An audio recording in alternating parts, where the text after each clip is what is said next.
the audience have questions, we'll try and answer them. I understand you're on a time constraint. So maybe just a couple of questions.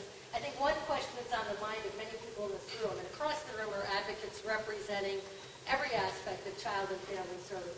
But there's a large number of people here who are committed to New Jersey's preschool program. Many of us believe strongly that New Jersey has the best preschool program in the country, and the results are proven every day in terms of changing the lives of children. So I have to say, many of us were a little dismayed about the candidates' response about preschool and linking it to babysitting. We've worked hard to focus on preschool as education and one part of a broader early care and education system that's critical for all children. So I don't mean to put you on the spot for the candidates, but I think some discussion of his position on preschool would be helpful. Sure, absolutely. It's unfortunate I did not see that direct quote, but it's unfortunate that was the way it came out because, again, I know that Chris certainly supports preschool. But again, going back to the fact that New Jersey is broken, it's all about priorities. And we have to fix some things before we get to that level. You know, if a person comes running into the ER or on fire, they go through the triage. They don't stop to see if the person has a hangnail. They want to put the fire out first. That is a legitimate, obviously, an oversimplification, but that's what we have to do. We have to look at how we can make New Jersey more affordable again. Because, again, going back to the children having the weight of the world on their backs, if we don't make New Jersey more affordable, if we don't make New Jersey a better place for businesses to come into New Jersey, if we don't improve that climate, businesses are going to leave. They're going to leave. They're going to go to Delaware. They're going to go to North Carolina. They're going to go to a more friendly environment. And then when those businesses leave, who do they take with them? They take their corporate executives, who probably make donations to many of your nonprofits in this room. There really is a trickle-down effect. And I personally hate when it's, sometimes when the argument is, juxtaposed between, is it children or business. It's not one or the other. It really is interconnected.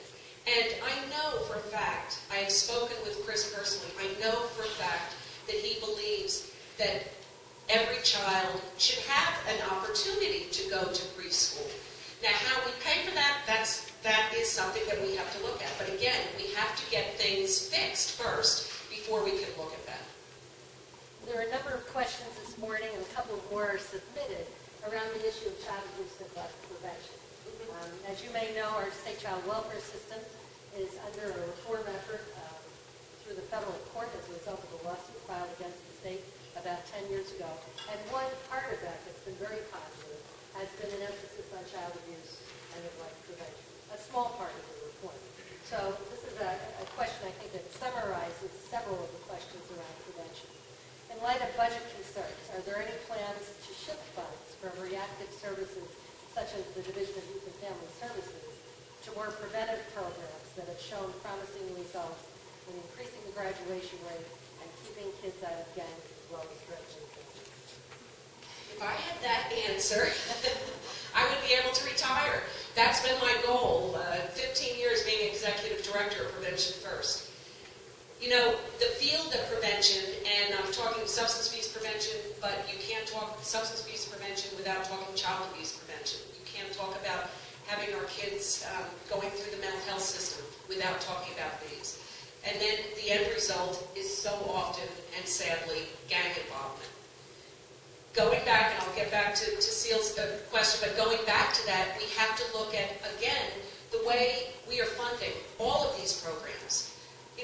Gang prevention folks over here, maybe they don't talk to the Division of Addictions folks over there. Law and Public Safety is not talking to DOS, the Division of Addiction Services. It's all interconnected, and that's what we need to do a better job at the macro level, at the government level. We need to have people talking back and forth to each other. But going back to specifically about child abuse, we know for a fact the field of prevention has grown. It really has grown up over the last 20 years. Prior to this position, I worked for the County Board of Alcohol and Drug Abuse Services in Monmouth County, and I was the director of the municipal alliances. I was the first coordinator for the Municipal Drug Alliances, which many of you probably work with in your capacity in your agencies. And, you know, it was, let's go out there and tell folks not to do drugs or, you know, you're going to die. Well, that doesn't work.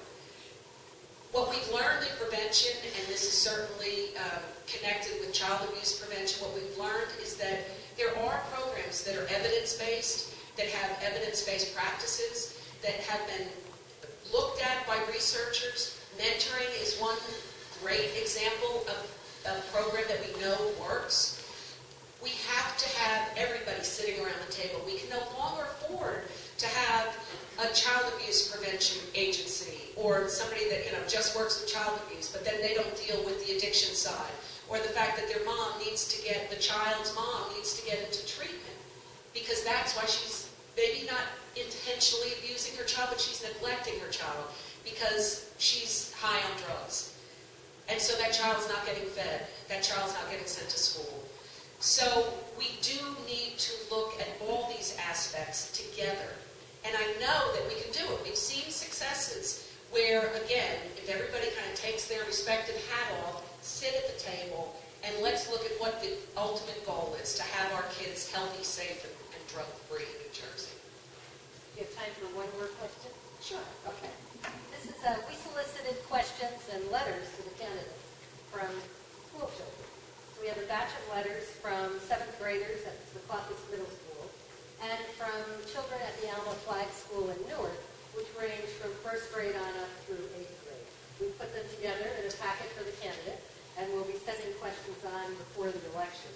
But there's a question related to a question that came from the audience. This is from Sinead, a 7th grader in Secaucus.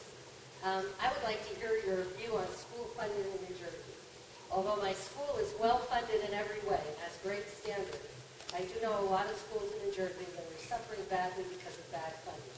As a result of this, students are not getting the best education that should be offered to them, and a lot of students are dropping out of school, thus creating more problems socially.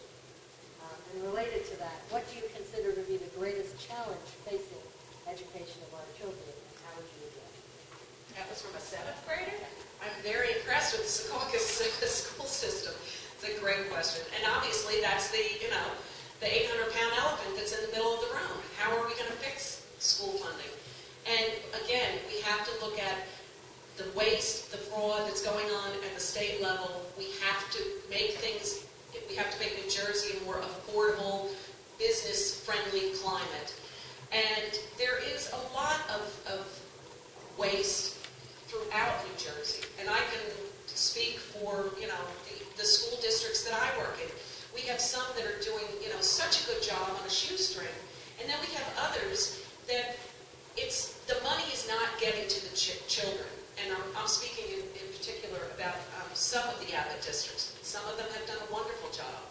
But I can tell you that I have unfortunately seen where the children are not the beneficiary of the money that's going into that school system. And that's something that has to be stopped. That's something that, again, we're cheating our children. What are we here for? Are we here to have get a big salary as an assistant superintendent? Or are we here to make sure that the children of that district get the best education that they can, so that they can then come back to their community and be an active member of that community? That's how we build communities. That's how we build New Jersey up from the bottom. And I can tell you, I know in Asbury Park, for example, you know, unfortunately, the high school in Asbury Park now has the 8th grade brought over because there are just so many kids that just don't go there anymore. So we have our work cut out for us. I want to thank you for inviting me. I want to thank you, each and every one of you, for the work that you do. Because, as I said, I know firsthand that this truly, it makes a difference in the children and the families that you work with. And please keep up the good work. I know every one of you probably has had a day where you wake up and say, you know, what am I doing? What difference am I making? And then you'll see a child's face, or you'll see a family, and you realize that you are making a difference, and that's what keeps us going. So thank you very much, and I really appreciate your support. Thank you.